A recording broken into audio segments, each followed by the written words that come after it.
think of flexible seating as being the kids' ability to choose where they sit. So it's a break from a traditional classroom where you've got tables and groups. It's the opportunity for children to select what kind of seating they would like to sit at. Anything that's going to meet the needs of the students, so anywhere from bean bags to a choice of using a bubble seat and those types of things.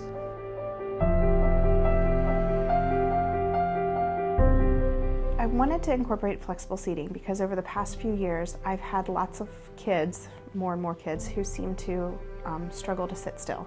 They just needed a way to release some energy so that they could focus.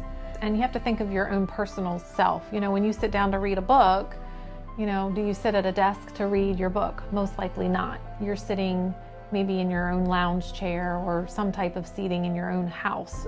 When you're comfortable reading, you're going to read longer, and you're probably going to get more into the book when you're able to sit in a beanbag chair or bounce on a yoga ball while you're reading. But even if you're thinking of, you know, kids being on a bouncy ball, you know, you're keeping the brain stimulated by bouncing, and there's a lot of kids that, you know, they have attentional issues, they have sensory needs. The benefit is to adapt to their learning style. We actually had a kindergarten teacher try flexible seating last year, and it was amazing. She started it at the beginning of the school year, and I think because that's all those kids had ever known, flexible seating was so easy for them, because from the first day of school, that was their classroom. So they had really firmly established expectations for behavior, and if you were not acting appropriate with the yoga ball, you couldn't sit on the yoga ball anymore. So I'm sort of curious to see how they react to a traditionally set up classroom when all they've known is flexible seating. So I think the earlier you introduce something to kids anytime, the easier it is for them to adapt to it. So I feel like we should be using it with our younger kids because they need to move more than our older kids. You know, in this day and age, there's a lot of brain research on movement and keeping the brain, you know, fully activated. And so by providing children movement opportunities, whether it's bouncing on a ball, can really provide great benefits for learning, especially when it involves the brain. There's lots of articles that show the importance of incorporating movement into learning, because your brain learns better when it's active and moving, and the more physically active your body is, it does things in your brain so that you can receive information better and then remember that information better. The benefits would just be, just like we offer kids the choice of things, and that helps to provide motivation for them. So by giving them the opportunity to choose how they want to sit during the day, during instruction, I think that would most likely provide benefits of giving the kids motivation to be a part of the classroom or to participate in the learning a little bit more, because they have the ownership and the choice of how they want to learn their instruction. We'll definitely bring out that intrinsic motivation, and I think it's something that some of our students are losing right now for different reasons with electronics and all of those things. I think that the intrinsic motivation is where we need to get back to, and how can we find that fire, that fuel within the student. And if flexible seating is going to be the way, I think we could take that chance as staff and as students are engaged and successful.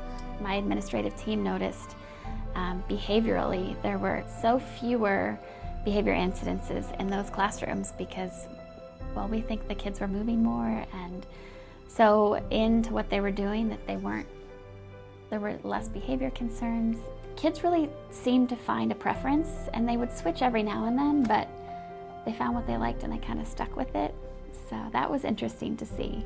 The only drawback I would see right as of now is budget constraints. It's expensive, you know, because it's something new, and I don't think it's anything that has really hit the latest school districts in terms of providing it for schools. Schools are having to budget for the seating themselves. So, you know, if you've got a classroom full of 28, 29 students, being able to purchase a variety of seating, it can get expensive. It's not a drawback, it's just a necessary evil. You've got to buy the stuff, and then it was so rewarding, but it was just a little expensive at the front part of it.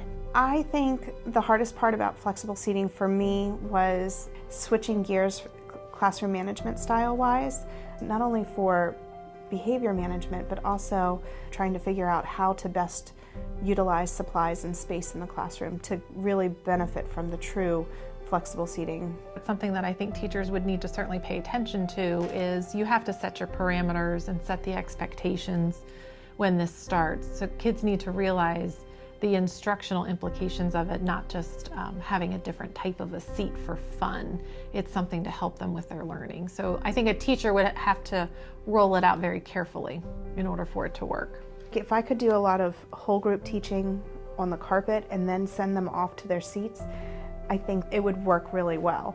But when you need a landing pad, like when they first come in the morning, that's where I find the challenge, because those kids that get there first always get their first choice. It really depends on the teacher. I think it's the boundaries they set, the expectations, and the behavioral management in their classroom. So if they are very structured in their response to students and continuing to engage them in the way that students are learning, but letting them know that they were responsible for choosing a seat that worked best for them, and that I could move their seat at any time if it wasn't working out in their best interest. I think it comes down to the teacher really teaching the kids how to use the flexible seating appropriately. And that takes time for a teacher to do, but I think the benefit would outweigh the time that you would need to do that. I think that the first grade teacher had a lot of success with flexible seating because she had expectations, follow through, follow up, and the students knew the expectations. If they were off task because of the flexible seating, they got to choose another one. But she was very good about giving them the open chance, and every day brought a new chance to either use something that they had liked or something that they might want to try in order to have them engaged more. There were lots of kids disappointed that they didn't get to go to the seat they wanted to, so knowing at that point that they've had the chance to try all the options, I let them pick their top 3 choices, and after that I started to assign seats. So we started to do more of a seating chart, and we rotated every week versus every day. But as soon as I gave them the free will to go pick a chair, a spinny chair, a pillow, lay on the carpet, those types of things, you could see them light up, and you could see that almost piece of intrinsic motivation coming through. Having students from special programs come into the classroom, or just inclusion students in general, sometimes they have seating accommodations that help them work best. I always want them to feel welcome and comfortable and part of our class, so I wanted to make sure that our classroom was set up in a way that they didn't feel different. The special needs, I think, need to have that choice, but it also depends on the staff member and the assistant working with that student to make sure that they understand that expectation along with it. I feel like principals want to come in and see kids in seats, quiet and working, and I've never been that type of teacher. I feel like kids need to be having collaborative conversations and talking, and they learn best from each other, and I think flexible seating allows for that type of classroom community. So I think a balance of all of it is very good. I have seen some teachers use it for like a week at a time. So a student chooses for a week, student chooses for a day, and I've seen success in both of those. The thing that I struggled with looking on was when teachers used it as a consequence. So sometimes they pulled the flexible seating from the entire group. I did have some parents question a little bit. Some were hesitant, some were excited. And as long as the teacher's fully communicating what flexible seating is, why a teacher would be using it, I think that's going to certainly help the parents understand. If they walk into the classroom and they see bouncy balls and crates with pillows, they might start to wonder, what kind of a classroom is this? My kid's going to be bouncing on a ball all day.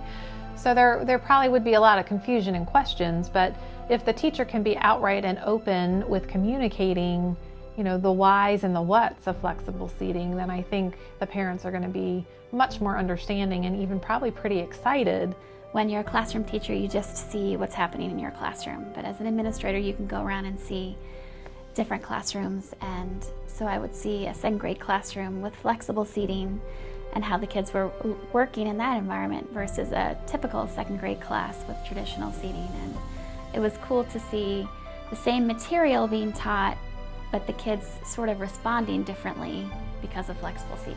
It's a challenge, and I think it's worth taking that step with staff to support them in moving forward, because sometimes we go astray from what's the most important thing in school, and the most important thing in school are the students. So as students grow in their mindsets and in our mindsets, we need to grow with them. So if flexible seating is going to be the way to get them motivated, to get them focused, then we as staff members need to embrace that and challenge ourselves moving forward. So I think flexible seating we're going to see more of.